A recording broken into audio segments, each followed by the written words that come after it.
नमस्कार दोस्तों, I hope आप काफ़ी अच्छे होंगे और आपकी तैयारी भी काफ़ी बेहतर चल रही होगी। और आपके तैयारी को और बेहतर बनाने के लिए आज के वीडियो में हम लोग करेंगे practice set 3 UP BEd entrance exam के लिए हिस्ट्री। तो चलिए आज के सबसे पहले क्वेश्चन की शुरुआत करते हैं। सबसे पहला क्वेश्चन है दोस्तों, मौर्य वंश का प्रथम सम्राट कौन था? मौर्य वंश का प्रथम सम्राट कौन था? ऑप्शन ए देखिएगा दोस्तों, Chandragupta Maurya. Option B Ashok. Option C Bindusar और ऑप्शन डी दशरथ। तो इसका राइट आंसर हो जाएगा दोस्तों ऑप्शन नंबर ए, यानी मौर्य वंश का प्रथम सम्राट कौन था? तो मौर्य वंश का प्रथम सम्राट चंद्रगुप्त मौर्य था। और यहीं पे आपसे क्वेश्चन में पूछा जाए मौर्य वंश का अंतिम सम्राट कौन था, तो इसका राइट आंसर क्या हो जाएगा? बृहद्रथ। और चंद्रगुप्त मौर्य ने अपने राजनीतिक गुरु कौटिल्य के साथ, अपने राजनीतिक गुरु कौटिल्य या चाणक्य के साथ नंद वंश के अंतिम शासक घनानंद की हत्या करके मौर्य वंश की स्थापना की, जिसे प्राचीन भारत के इतिहास में हम मौर्य वंश के नाम से जानते हैं। आगे बढ़ते हैं दोस्तों क्वेश्चन नंबर 2 की तरफ। क्वेश्चन नंबर 2 देखिएगा आप, निम्नलिखित में से किसके दरबार में नवरत्न रहते थे? निम्नलिखित में से किसके दरबार में नवरत्न रहते थे? ऑप्शन ए देखिएगा चंद्रगुप्त द्वितीय। Option B Samudragupta. Option C Harshavardhan. Option D Dharmapal. तो इसका राइट आंसर हो जाएगा दोस्तों ऑप्शन नंबर ए, यानी चंद्रगुप्त द्वितीय विक्रमादित्य के दरबार में नवरत्न रहते थे, और जिसमें से कालिदास का महत्वपूर्ण योगदान है। आगे बढ़ते हैं दोस्तों क्वेश्चन नंबर 3 की तरफ। क्वेश्चन नंबर 3 है आपका, भारत का नेपोलियन किसे कहा जाता है? भारत का नेपोलियन किसे कहा जाता है? ऑप्शन ए देखिएगा चंद्रगुप्त द्वितीय विक्रमादित्य को। ऑप्शन बी समुद्रगुप्त को। ऑप्शन सी कुमारगुप्त को और ऑप्शन डी स्कंदगुप्त को। तो इसका राइट आंसर हो जाएगा दोस्तों ऑप्शन नंबर बी, समुद्रगुप्त को भारत का नेपोलियन कहा जाता है। और विसेंट स्मिथ ने समुद्रगुप्त के बीजों को देखते हुए इसे भारत की नेपोलियन की संज्ञा दी थी। क्वेश्चन नंबर 4 देखिएगा, बाबर ने राणा सांगा को किस युद्ध में पराजित किया? बाबर ने राणा सांगा को किस युद्ध में पराजित किया? ऑप्शन ए देखिएगा पानीपत के युद्ध में। ऑप्शन बी खानवा के युद्ध में। ऑप्शन सी चंदेरी के युद्ध में। ऑप्शन डी घाघरा के युद्ध में।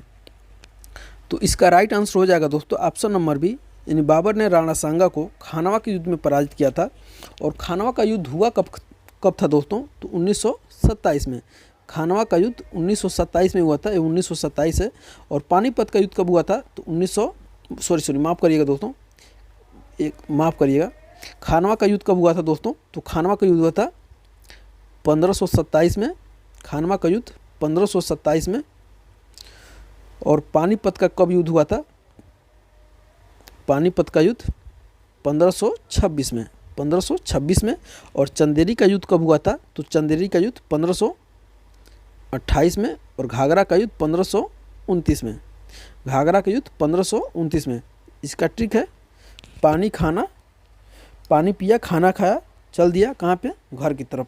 ठीक है, तो इस प्रकार इसका राइट आंसर हो जाएगा दोस्तों ऑप्शन नंबर बी, यानी खानवा का युद्ध। माफ़ करिएगा दोस्तों, थोड़ा सा मिस्टेक हो गई थी हमसे। आगे बढ़ते हैं दोस्तों क्वेश्चन नंबर 5 की तरफ। क्वेश्चन नंबर 5 है आपका, बुलंद दरवाज़ा अकबर के किस विजय के स्मरण में बना था? बुलंद दरवाज़ा अकबर के किस विजय के स्मरण में बना था? ऑप्शन ए देखिएगा मालवा के। ऑप्शन बी रणथंभौर के। ऑप्शन सी मेवाड़ के। और ऑप्शन डी गुजरात के। तो इसका राइट आंसर हो जाएगा दोस्तों ऑप्शन नंबर सी, यानी बुलंद दरवाज़ा अकबर ने गुजरात विजय के स्मरण में बनवाया था। और गुजरात विजय कब किया था दोस्तों इसने? तो 1572 में। और बुलंद दरवाज़ा कहाँ पे बनवाया गया है? तो फतेहपुर सीकरी में। फतेहपुर सीकरी में। ये भी आपसे क्वेश्चन पूछा जाएगा कि बुलंद दरवाज़ा कहाँ पे है। क्वेश्चन नंबर अगला देखिए, क्वेश्चन नंबर 6 है आपका, किसके शासनकाल को स्थापत्य का स्वर्ण काल कहा जाता है? किसके शासनकाल को स्थापत्य का स्वर्ण काल कहा जाता है? ऑप्शन ए देखिएगा Akbar. Option B Jahangir. Option C Shahjahan. Option D Aurangzeb. तो इसका राइट आंसर हो जाएगा दोस्तों ऑप्शन नंबर सी, यानी शाहजहां के शासनकाल को स्थापत्य का स्वर्ण काल कहा जाता है। और शाहजहां के शासनकाल में क्या क्या हुआ था? तो आगरा में जैसे कि ताजमहल बनवाया शाहजहां ने, दिल्ली का लाल किला बनवाया, इत्यादि इमारतें शाहजहां के शासनकाल में बनी थी। इसलिए शाहजहां के शासनकाल को स्थापत्य का स्वर्ण काल कहा जाता है। क्वेश्चन नंबर 7 काफ़ी महत्वपूर्ण है, अखिल भारतीय किसान सभा की स्थापना कब की गई?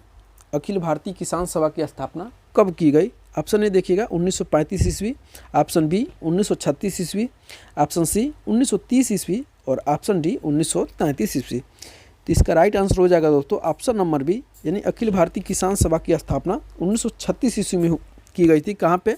तो लखनऊ में। और उसके अध्यक्ष कौन थे? तो स्वामी सहजानंद सरस्वती। ये भी आपसे क्वेश्चन में पूछा जा सकता है।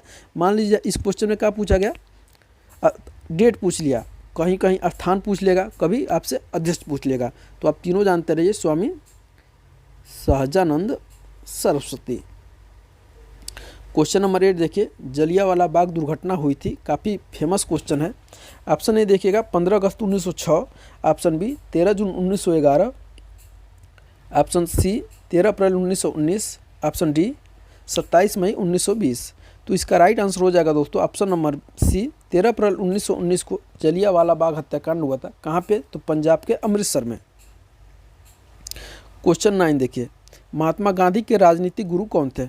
ऑप्शन ए देखिएगा CR दास, ऑप्शन बी BG तिलक, पूरा नाम हो जाएगा दोस्तों बाल गंगाधर तिलक, ऑप्शन सी दादा भाई नौरोजी, ऑप्शन डी है गोपाल कृष्ण गोखले।